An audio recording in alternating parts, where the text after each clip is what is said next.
आरव एक छोटे से गांव में अपनी माँ सीमा के साथ रहता था। पिता का साया बचपन में ही उठ गया था। घर चलाने के लिए कभी मजदूरी, कभी बच्चों को ट्यूशन और कभी दुकान पर काम करना उसकी मजबूरी थी। लेकिन उसकी आंखों में सिर्फ एक सपना था, सरकारी नौकरी। वह हर साल किसी न किसी परीक्षा का फॉर्म भरता, सुबह 4 बजे उठकर पढ़ता, दिन में काम करता और रात में फिर किताबों के बीच खो जाता। लेकिन हर बार रिजल्ट आते ही उसका दिल टूट जाता। कभी 2 नंबर से रह जाता, कभी वेटिंग लिस्ट में नाम आता तो कभी अंतिम सूची से बाहर हो जाता। एक दिन वह सरकारी परीक्षा देने शहर गया। परीक्षा खत्म होने के बाद सेंटर के बाहर एक लड़की अपनी एडमिट कार्ड की कॉपी ढूंढ रही थी। आरव ने वह कॉपी उठाकर उसे दी। शायद यह आपकी है, लड़की मुस्कुराई। थैंक यू, मैं नंदिनी हूँ। बस वहीं से दोनों की पहली मुलाकात हुई। कुछ दिन बाद सोशल मीडिया पर दोनों फिर जुड़े। धीरे धीरे बातें शुरू हुई। नंदिनी पहले से सरकारी विभाग में क्लर्क थी, लेकिन उसका सपना अधिकारी बनने का था। उसने आरव से कहा, मेहनत कम नहीं है तुम्हारी, बस तरीका बदलने की ज़रूरत है। उसने आरव के लिए पूरा प्लान बनाया। कौन सी किताब पढ़नी है, कौन सा विषय, कितने घंटे पढ़ना है, हर रविवार मॉक टेस्ट कैसे देना है, गलतियों की कॉपी कैसे बनानी है, सब कुछ।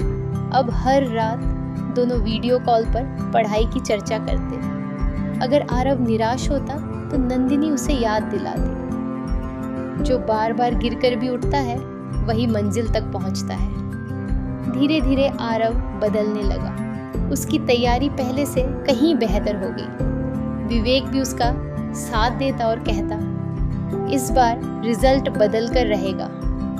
महीनों की मेहनत के बाद परीक्षा हुई। रिजल्ट वाले दिन आरव के हाथ कांप रहे थे। जैसे ही उसने सूची खोली, उसकी आंखें भर आईं। उसका नाम चयनित उम्मीदवारों की सूची में था। उसने सबसे पहले अपनी माँ के पैर छुए, फिर नंदिनी को फोन लगाया। फोन उठते ही दोनों कुछ पल तक चुप रहे। शब्द कम पड़ गए थे, खुशी ज्यादा थी। कुछ दिनों बाद आरव ने नंदिनी को उसी परीक्षा केंद्र के बाहर बुलाया जहाँ उनकी पहली मुलाकात हुई थी। हाथ में एक छोटा सा गुलाब लेकर उसने कहा, मेरी हर जीत में तुम्हारा हिस्सा है। क्या तुम मेरी पूरी जिंदगी का हिस्सा बनोगी? नंदिनी की आंखें नम हो गई। हाँ, लेकिन कहानी इतनी आसान नहीं थी। नंदिनी के पिता महेश को यह रिश्ता पसंद नहीं था। उन्हें लगता था कि आरव का परिवार साधारण है और उनकी बेटी बेहतर रिश्ता पा सकती है। आरव ने किसी से बहस नहीं की। उसने सिर्फ अपने काम और अपने व्यवहार से सबका विश्वास जीतने का फैसला किया।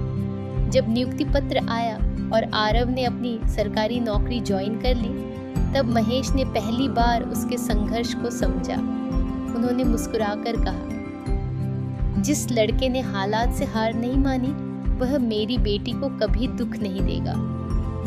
कुछ महीनों बाद दोनों की शादी पूरे रीति रिवाजों के साथ हुई। शादी की पहली रात कमरा फूलों की खुशबू से महक रहा था।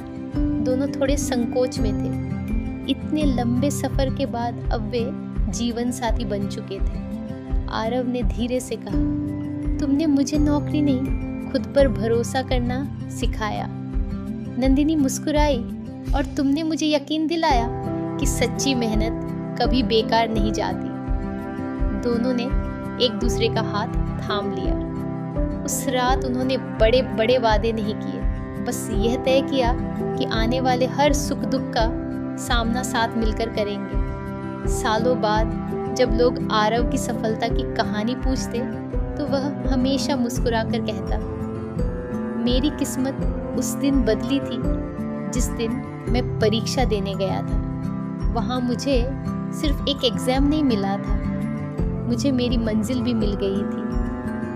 कुछ रिश्ते किस्मत लिखती है, लेकिन उन्हें मुकाम तक पहुंचाने का काम मेहनत, भरोसा और साथ निभाने का होता है। इसलिए कहते हैं ना कि सच्चा प्यार वह नहीं जो मंजिल के बाद मिले, बल्कि वह है जो मंजिल तक पहुंचने का हौसला दे।